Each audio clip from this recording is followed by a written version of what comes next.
this is going to mean for Collingwood's. So let's bring in our panel of political strategists this Monday afternoon, Bruce Hawker and Grahame Morris.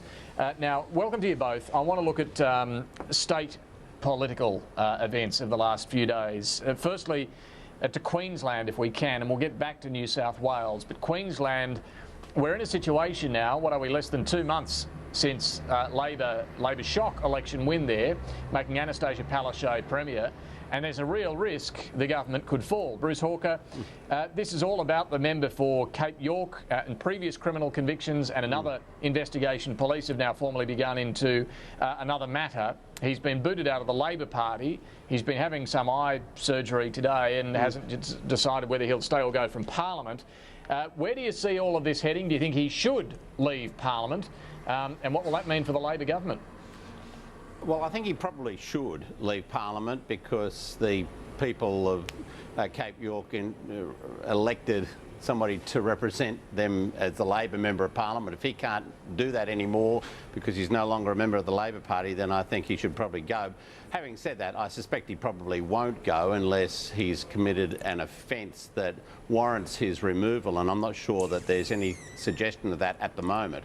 So that means that Labor will be left with 44 seats in a House of 89, and they'll have to rely on the support of one of the Qatar party members in order to keep governing without facing a no confidence motion.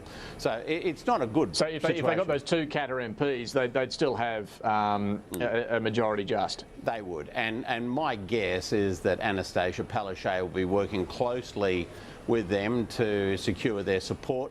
I don't think there was any great love by the Qatar Party for the National Party, or the LNP as it is up there, because of a number of policy issues that have, they just don't support. Particularly, they're very strongly protectionist, the Qatar people, and I don't think they see anything in what the LNP does these days which would give them any cause for hope. So. And of course, on top of that, the LNP is still very much on the nose because of Campbell Newman. So I think that they probably can work with them, but it won't be a particularly happy situation for Anastasia Palaszczuk to be in. But I would make this point that generally speaking, if you're a first-term government, you can generally work your way through these issues a little bit more easily than if you're a second or third-term government with a lot of baggage. Yeah, it's a good point. And to put you on the spot, that margin in Cape York, if and you're saying it's unlikely, but if he did go, Billy Gordon, and there was a by-election in that seat at the very top of Queensland, what was the margin at the recent election? Would it be likely to stay in Labor hands? Well, you've got me, of course. But look, it has been an area someone will tweet that to you, I'm sure. Any second now. But it's been an area. Oh, thanks, Grahame. It has been an area which has been pretty strongly Labor in the past.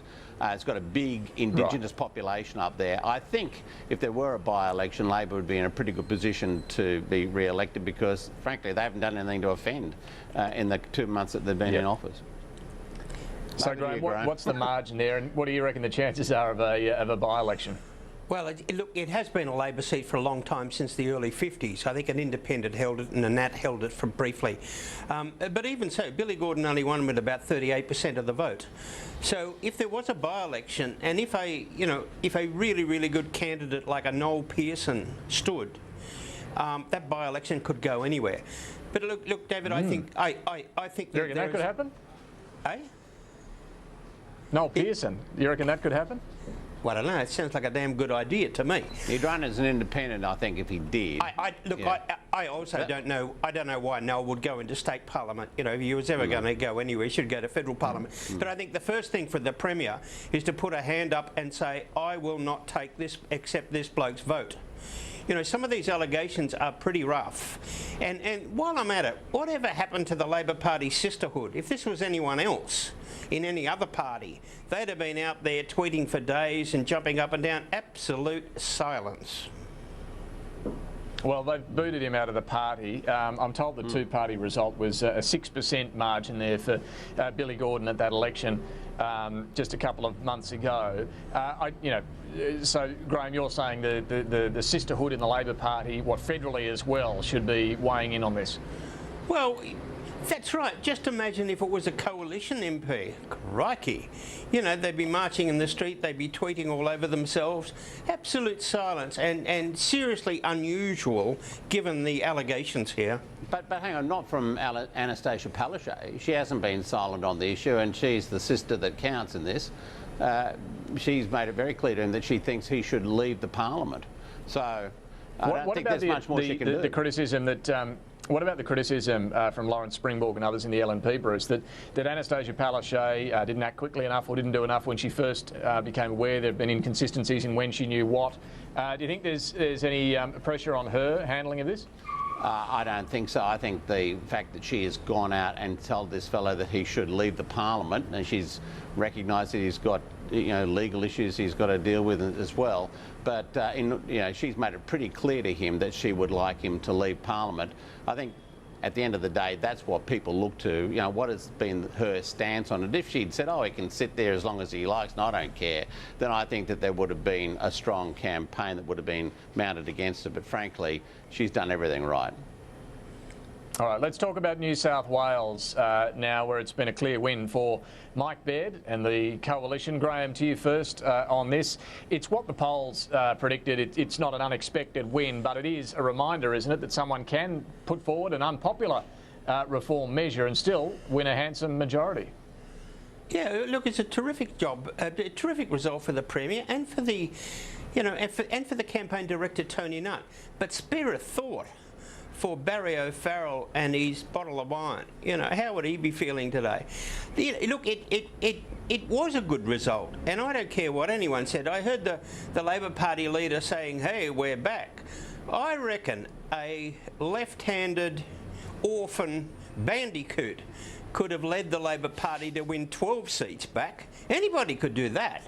And it seemed to me, even on this program, you don't need polling or anything. Bruce and I said somewhere between 12 and 15 is probably what's going to happen.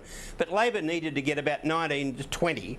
It seems to me that there's still at least one or two elections and maybe two leaders of coming back into government in New South Wales. It is the first time, I think, in yonks that the Libs have won two elections in their own right in New South Wales. Fantastic result.